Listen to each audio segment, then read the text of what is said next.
Good morning. You listen to FloorDaily.net, and I'm Kemp Harr. This morning, my guest is Russ DeLozier, the president of the Carpet and Rug Institute. Russ, how you doing? I'm doing well, Kemp. Thank you very much.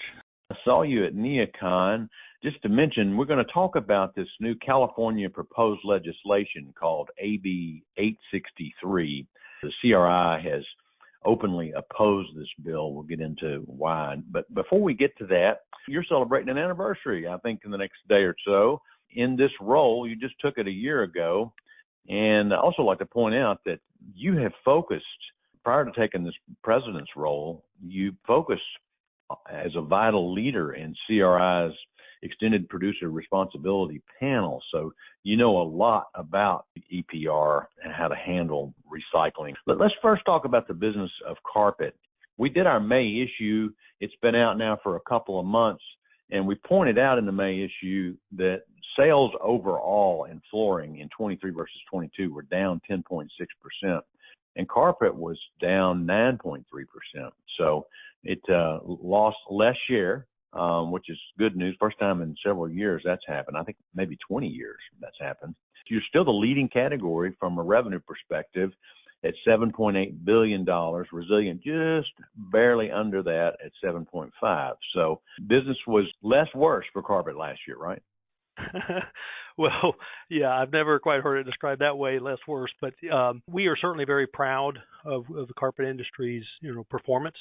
It has fought very hard to maintain the market share that you described over the last 20 years. And some things here at the CRI that we're doing, Kemp, is we're focusing on science. And in fact, I'm calling it science on the shelf. Is we want our members to be able to go and pull resources like acoustics. We want them to be able to pull indoor air quality and thermal benefits.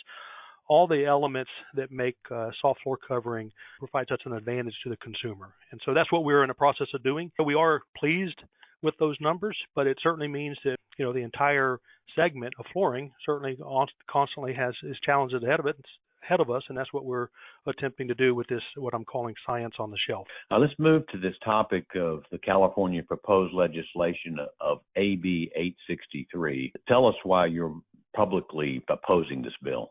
Kemp, I appreciate you taking the time to get the CRI's position on this. This is important.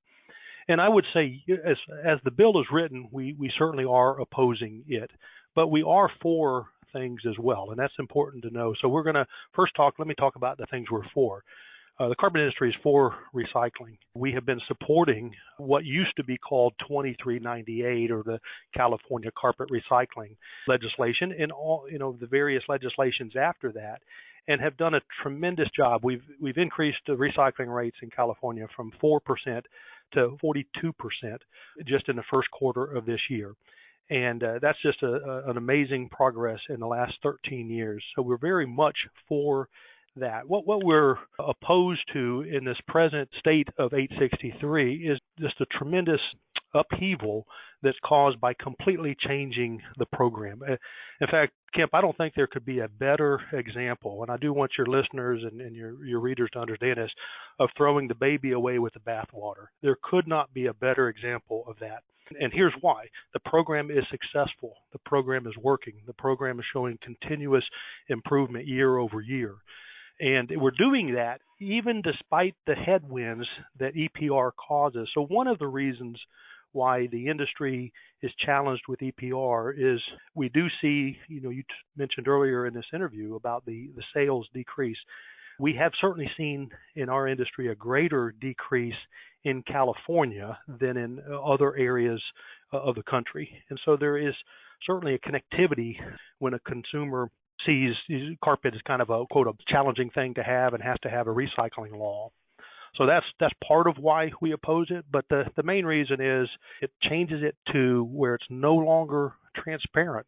Right now, there's what's called an assessment fee on carpet in California. Well, the new program will be a producer responsible organization that aims at completely hiding, if you will, the cost of recycling. And so the consumer will no longer know, and what that will lead to, Kemp, is increased prices for the consumer. We are genuinely concerned about the Californian out there for whom home ownership is becoming very challenging, and costs are going out the roof out there. So we are concerned about it. And this new 863 language will cause that kind of problem. All right, so let me point out a couple of things that you're saying here. One thing this new law changes is it shifts the tax from being a consumer tax to a producer tax, which will mean that the producers will, have to cover that and increase the cost of the product. And another thing that's pretty important here is it expands the scope. It's not just carpet now. I mean, this bill is going to bring in resilient flooring as well, right? Well, and it brings in a couple other categories in addition. So yes, you're correct, Kemp. It does do that, and that's another reason why the CRI is concerned about this. The present wording of 863, as you say, brings in other categories. The CRI's position is very, very simple. For the last 13 years, the CRI, through its agent CARE, has been working on recycling in California, and as I mentioned before, has greatly improved the recycle rate. In fact, our recycle rate in carpet is actually greater than the state's overall recycling rate of under 40%. So we, in 1/3 of the time, have actually outperformed other categories because we are taking this very seriously. However, our position is, why would you add other things to a program that's working, okay, Right. and make greater complexity? And so it does add resilient, as you mentioned. It also adds carpet pad, and it adds the completely unrelated category of turf. And that obviously has us scratching our heads. Okay. All right. This is interesting. This was proposed last time I checked. It was in its third reading and still hadn't passed, right? It's currently in the Senate. Last year passed through the House. It will eventually have to come back to, if it continues to move forward in the Senate, it will have to come back to the House at some level. So if this passes, this whole focus that Bob Peoples has in California will go away, right? That is a correct statement. That's part of the challenge. So CARE is aligned in this, and I'm really glad you mentioned that, Kemp, because many others are aligned in this. Because this doesn't just affect carpet manufacturers. This affects carpet retailers, carpet dealers. This affects carpet recyclers. This affects carpet haulers, distributors. This affects, and as you mentioned, the recycling organizations like CARE.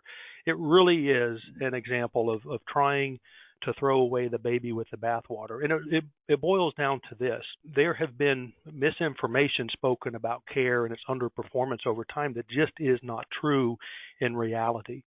We at the CRI and CARE are very excited about Zoe Heller, the new director of Cal Recycle. We're excited to work with her and her team. We believe that that'll be a tremendous move forward.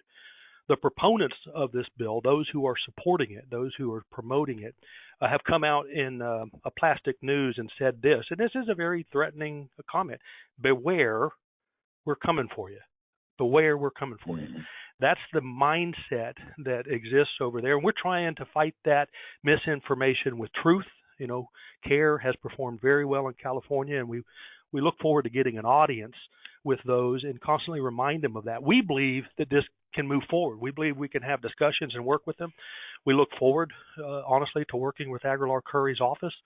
We think there's opportunity here, and anyway, that's certainly our position.